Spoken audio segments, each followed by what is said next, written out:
photography journey. So today we're going to be talking about one of my favourite subjects, and that is Ruby.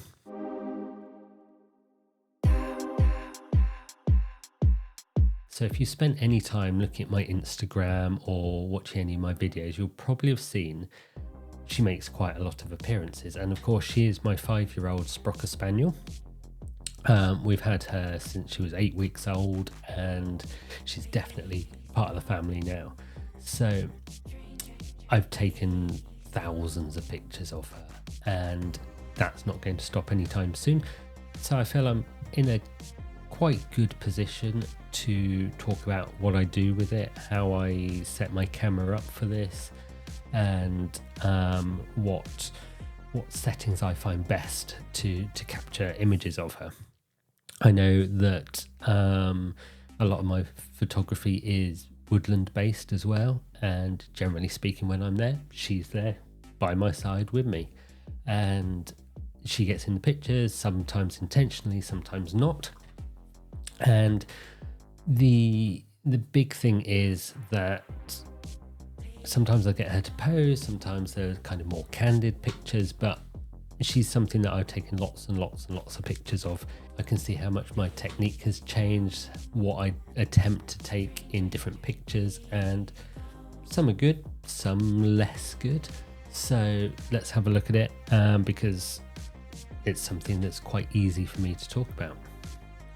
So every day, because I work from home, I take my lunch break in the middle of the day, and I tend to go out for a walk in the woods because it's just a couple of minutes down the road, and quite often she'll come with me. And also I'll have my camera as well, so I can spend half hour or so walking around the woods, taking pictures and walking with her. So let's have a look at those kind of things that I've taken over the last couple of days, and we'll talk about my settings and things like that as well.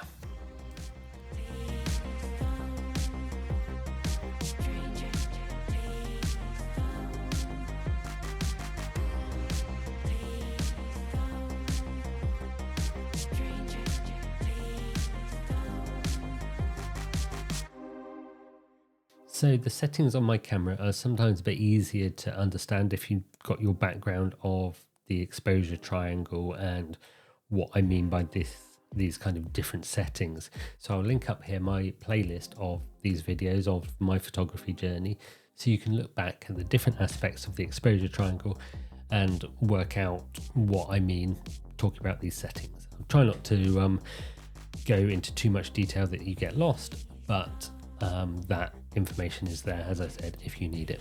Having a active dog, one of the things that you really need is a fast shutter speed. If you're just taking pictures of them moving, then that's something that you really need. So you have to compensate for that by having a wider aperture or increasing that ISO in order to get a well exposed picture. Obviously, a different way to compensate for that is by using lighting. So as I tend to be going out in the middle of the day, I take advantage of the sunlight if there is any, and that's where I can not necessarily have my ISO boosted up quite so much. If it's a sunny day, even though she's moving fairly fast, with my 35mm lens, it's an f1.8, so that does make it easier with that bigger aperture to be able to take pictures of her without having to boost that ISO too much, even when we're in the woods. The hardest part is 100% the dog. Whether it's action, whether you're getting her to pose, whether it's just a candid picture of her sniffing something or something like that. Getting those settings right on your camera in that moment is quite difficult. So as I've said before, I have 3 different user kind of saved settings on my camera, and that is what I use to switch between fast shutter speeds, slower shutter speeds, but also knowing where those buttons are on my camera so I can quickly and easily change the ISO, the aperture and the shutter speed. Something else that you really need to think about is what's behind that subject. So is my black dog in front of really dark woodland? Is there going to be no contrast at all between the two? Is there something that will kind of make her stand out a bit? Is there water? Is there blue sky, something like that, or even just the path that she's walking along, is that a different color in order to make her stand out and to provide that picture at the end with something a bit different to just a dark dog in front of dark woodland.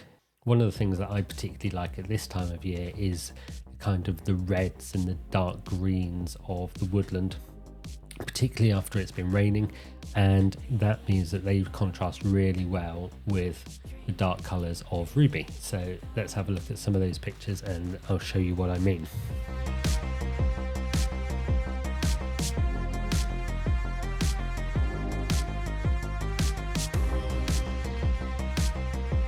And depending on what you want to do with your photo, whether you want it to be kind of complex, whether you want it to be nice and simple, and that's definitely what I prefer, is that simple look, the dog, a blurred background, colour in the background, the dark of her coat. That's what I like, and I think some of my best pictures of her are like that. So let's have a look at those now.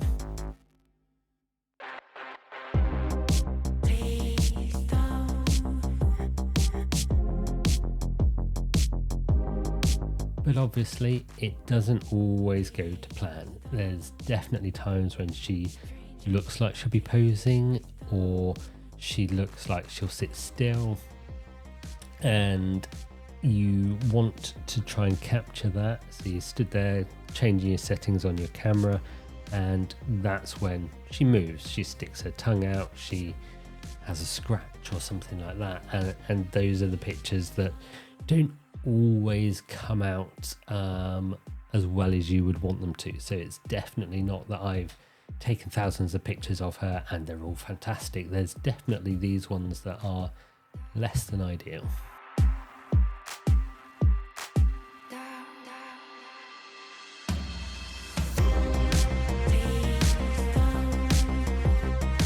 When it comes to the editing side of things, I like to try and separate her from the background and try and, like I said, have more colour in the background. So this is a picture of Ruby that I took yesterday when I was out walking with her in the woods, and we'll just go through it now so that you can see what I mean when I'm talking about the editing side of things. So the first thing that I want to do is straighten this up so that she's not looking quite so wonky. I'm not quite sure what happened on that one, so let's try the auto to begin with. And that's not really done much, so let's just rotate it around a bit. You can see some of the signs and things and get a good idea of what it's meant to look like. So there we go. But as you can see, with the rotation, you've ended up with these white patches around the edges of where you straighten the picture up in the frame. So we need to definitely do a bit of cropping. I would have done anyway, but this is something that we can move. So just bring that all in just there to begin with. Let's get her kind of centrally aligned. Don't want too much above. Let's try and get her eyes in line with this. There we go, that looks better. So one thing that I always have on is the highlights and the shadows peaking. So it's this triangle up here. And what that means is that you can see where bits are whiter than white or darker than dark. So they're at the two extremes. So what I tend to do is I want to get rid of those. So let's lighten the black slightly. So we'll just move this up slightly and then down slightly on this one. And that just changes. So for example, an input color of 255, which is pure white, is now going to actually be transformed by the software, by Lightroom, into a color of 244, so not quite as white, and then same at both ends of that spectrum. So the blacks aren't quite as black, the whites aren't quite as white. So that already looks a bit better. However, it's all looking a bit flat. She's very much in shadow still.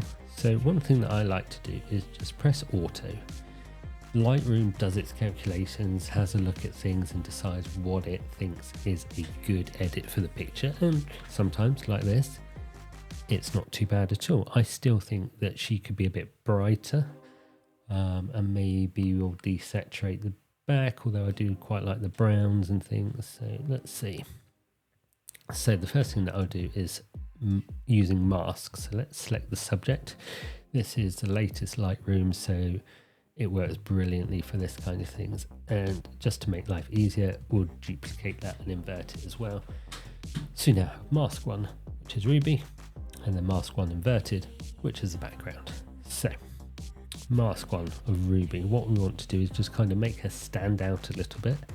So let's brighten her up just slightly. There we go. So she's a little bit brighter, a little bit clearer. We can then change some of these, get brighter or darker. Obviously, if you go too far, it makes it look ridiculous. Let's just change these around a little bit in order to make her stand out as much as possible. And let's increase the saturation just slightly. So I think the main thing with any editing is that you are making small adjustments and just checking your work as you go along. Pressing the / key will take it back to the original, and releasing it will come back to the one that you've got. So you can already see there's a massive difference between the two pictures. So let's go to the inverted masks. So this is the background. Let's just play with the saturation. So that's a more saturated background and that's less saturated. I think we're just slightly over-saturating here, so I don't tend to look at the numbers or anything. I just tend to look at what the picture itself looks like. So round about there. I like the colours in the background, but let's just darken it just a touch so that she stands out again. We've highlighted her a little bit and we've darkened the background a little bit so that those two bits work together in order to kind of make her stand out. I've said it before, but yeah, makes her stand out a little bit. Now, one thing I'm not a big fan of is this sign in the background. It kind of takes your attention away from her as the subject. So what we can do is let's try it in Lightroom. So you've got different modes on here of your healing tools. So this is your content aware remove tool. So this is what we're going to use to begin with. So you just click and drag, covering the area that you want to remove. Lightroom does its thing and there's still a little bit there. So let's try that again, just over that bit. And that looks a lot better. So there's a tiny bit there, which actually, let's do one more time.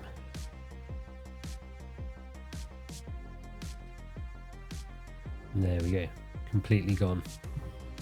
So now looking at that picture, you wouldn't think that that sign was ever there. I mean, if you look in real detail, you could probably see something, but a tiny line there. But generally speaking, it does a great job. So simple edit on that picture, nothing too exciting. Again, to emphasize her, I might give it a bit of a vignette just to again focus the attention down the center. So focus the attention down the center onto that picture of her. And there we go. So she stands out a bit more from the background. She's filling the frame. The colors are contrasting between her and the woodland. There's no distractions in the image. So overall, it's a nice picture. I mean, it's not award-winning, it's not anything like that, but it is a nice picture of Ruby and the kind of thing that I like to have, the kind of photo that I like to take. This is another example of a picture. I mean, this is not the best picture I've ever taken. I don't even think she's in focus. Her foot is. But this is the trouble. This is what happens when you're trying to take a picture of a moving target and they move. Sometimes you miss focus. I know the Nikon isn't as well perceived in terms of autofocus as Canon and Sony. And I think that's fair at times. I obviously missed the focus on this one, but for me, most of the time it does a great job, and I have no problems with that. So let's just have a look at this and see what we can do. I know it's not going to be perfect, but just a few little adjustments, even though she's definitely not in focus. So this was at 75mm f6, ISO 500, just not a great picture really. Other ones on the same day where she's posed are looking a bit better. This was, she was moving and then she stopped. Again, I'd like her to be looking at me rather than looking off to the side. So these are the kind of problems that you have to deal with when taking pictures of animals or children or adults or anything other than trees, I guess.